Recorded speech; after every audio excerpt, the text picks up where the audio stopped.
Hello everybody, it's Chloe of Thistle and Verse here, and today I'm going to be recommending the books for the final prompt of the Black SFFathon, features a rock or a gem. I was trying to come up with a creative prompt. I think the prompts are typically pretty basic, identity-based prompts, so I was trying to get more fancy with this one. And I thought it was gonna be like pretty straightforward because I feel like when you have like the MacGuffin, like the magical object that people have to pursue to solve a problem, I feel like it's usually some sort of like fancy rock or gem. But it's actually a little harder for me to come up with stuff than I thought it would be. But I made it through. So today I'm gonna list a few novels, novellas that fulfill this prompt, then also some short stories from the free short story list, which I will link in the description box below. And yeah, let's get into the video. So first up, the 5th season by NK Jemisin. Would like to also mention that the 5th season is going to be the giveaway prize, which is sponsored by Alicia of Birdie in the Books. Thank you to Alicia for setting up that giveaway. And a reminder that if you want to enter the giveaway, you can either participate in the Blackoweenathon Instagram challenge, or you can attend the trivia and sprints and leave your Twitter, Instagram, or email address in the real-time chat comments. Basically, the more of the Instagram challenge that you complete, or the more of the events that you attend, the higher chance you have of winning the drawing. It's going to be a raffle. The only other eligibility criteria is having a U.S. mailing address. It just kind of worked out because I'd come up with these prompts a while ago that the giveaway prize would actually fulfill one of those prompts. So the 5th season by NK Jemisin is about a world called the Stillness that is ironically riddled with earthquakes, and there are a group of people who can control the earthquakes, and they are subjugated to help the expansion of this empire. And it's about what happens when one of the people who can control earthquakes decides that he's had enough of this empire and of the world, quite frankly. This is the first in the trilogy. It's one of my favorite series ever. I love all the characters so deeply. I love the magic system. It's really based in science in a way that I think is still very easy for people who aren't super science savvy to understand. I also think that Jemisin is just like a master storyteller. It's very rare for me to reread a series and like it more than I did the first time I read it, and that happened for me with this series. I hosted a read along this like long time ago. I can link the playlist for people who want to like watch the sprints and the discussions, because in the sprints we did like a few games of Hangman, Would You Rather, stuff like that. But yeah, NK Jemisin I feel like features rocks or gems in a lot of her works, and this is about a place with earthquakes, so rocks are pretty important to this story. My next recommendation would be Stone and Steel by Ebony J. Dunbar. This is an adult fantasy novella about a kingdom where the previous king was like tyrannical, gross corruption and mismanagement of funds. People were very poor, and so the main character, Aaliyah, rallies a bunch of support along with her sister to overthrow this king and install her sister on the throne. This is a world with elemental magic, and her sister is a stone mage, and generally Aaliyah believes that her sister is the best person to rule this kingdom, and she goes off to fight other wars to secure the safety of this kingdom. But when she comes back, she finds out that not much has changed. And so it's about the confrontation between Aaliyah and her sister, Odessa. It's about what happens after you make big mistakes, like how do you correct for them. This is a sapphic story set in a queer normative world. I have an author interview up on my channel, which I'll link below. Also have a review of the book that I'll link below. There's no spoilers in it. And yeah, rocks feature in this book pretty heavily because there are stone mages, so it's like their main weapon of choice. Stone and Steel is very fast paced. It's a novella, so it doesn't have a lot of space to waste time. And the fight scenes were really good. I really enjoyed Aaliyah as a character and the questions she has to ask herself about what is family, what does she owe to her family, what does it mean to lead, and who are the best leaders. I enjoy that this is kind of like a post-revolution world. I feel like a lot of stories I've read, it's kind of all about the big fights to overthrow the big bad, and like that's kind of in play here as well. But this is like, okay, we've overthrown the big bad. Now what? Like, the world keeps on turning. What now? And so I like that aspect as well. There's also some pretty good twists in here. And then my last novel recommendation would be Master of Poisons by Andrea Hairston. This is a adult fantasy about a world basically facing the magical version of climate change. So rain's turning to poison, desertification is like destroying farmland. There are these like weird hot winds that are just kind of like blowing through and destroying things. And it's about this man Jola, who is an advisor to the emperor and his quest to stop the devastation from spreading. This one features rocks or gems in that there is a mountain that's very important to the story, and like that's kind of like the main villain's hideout. Mountains are just big piles of rocks, so I felt like that applied to this book. I will say that this one is, as you can see, kind of thick, and it is like a slower paced read, so it might be hard to get done in the 2 weeks if you read at the pace that I do.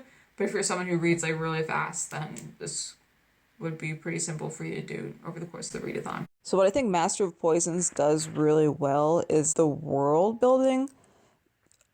Hairston's writing is very lush, while also I feel like her sentences, like structurally, are not very complicated. Like, it's very difficult to explain, but you feel really immersed in the world. The language is like varied and evocative, but also like simple and streamlined. It's very difficult for me to explain. I really enjoyed the magic in this world. I really liked the importance of storytellers in this world. Griots have a very important role in the story. And there's like just a general theme in this book is the importance of the stories that we tell ourselves and how that affects like the futures that we can imagine and the changes that we think we can make. I also really liked the use of non-human narrators. I feel like that can be kind of rare for adult books. I think that narrators who are animals or who are inanimate objects, that can be viewed as childish, and so that's something that I feel like I read very frequently when I was reading picture books or middle grade, but like by the time you're reading young adult or adult fiction, that kind of goes away. It's not like a huge portion of the book, but like the few chapters where Hairston does it, I was like, oh man, like I really missed this. Like I really wish I could see more of this in adult writing. So in terms of the short story recommendations, there's Stone Hunger by NK Jemisin. This is actually a precursor to the 5th season. If you read her short story anthology, How Long Till Black Future Month, she kind of talks about why she started writing short stories in the first place, and she's basically advised to start telling short stories to like kind of pay her bills as she was working up to publishing a novel. And she used her short stories to kind of like test ideas. And so if you read the collection, you'll see like some stories that eventually became the series that I know and love. I hope you know and love them too. And so Stone Hunger was like the precursor to the 5th season. So stones feature heavily here as well. A lot of the same concepts and some of the characters who become very critical to the Broken Earth trilogy appear in this series. It's also interesting just to see, like what would have been. Like I love concept art, I love behind the scenes looks, and so this was a story I really enjoyed reading. Stone Hunger was published in Clarkesworld magazine. Next, I'd recommend The Mighty Slinger by Karen Lord and Tobias S. Buckle. This was published in Clarkesworld magazine as well. This is about a future where a bunch of interstellar mining operations on different planets, and it's about a calypso band who kind of travels and tours the world. They're put in like cryogenic sleep in between tours because it takes them so long to get to each of the destinations on the tour. But they use their music to inspire the miners on these different planets to resist their exploitative working conditions. And it's about the band's journey and how they influence this burgeoning labor movement. I felt this was a very interesting concept. I haven't read a lot of books where music is so central to the story, and so I really liked that take on it, especially in like a future world, like what would future music sound like. Next, I would recommend With a Golden Reship by P. Jelly Clark. This was published in Heroic Fantasy Quarterly. This is about a skilled musician who joins a pirate crew to help them with their greatest heist yet. The main character is like shifty and untrustworthy, kind of like a layabout, who's gotten himself in hot water and thrown out of like some pretty cushy positions. So it's entertaining to hear the story from his perspective.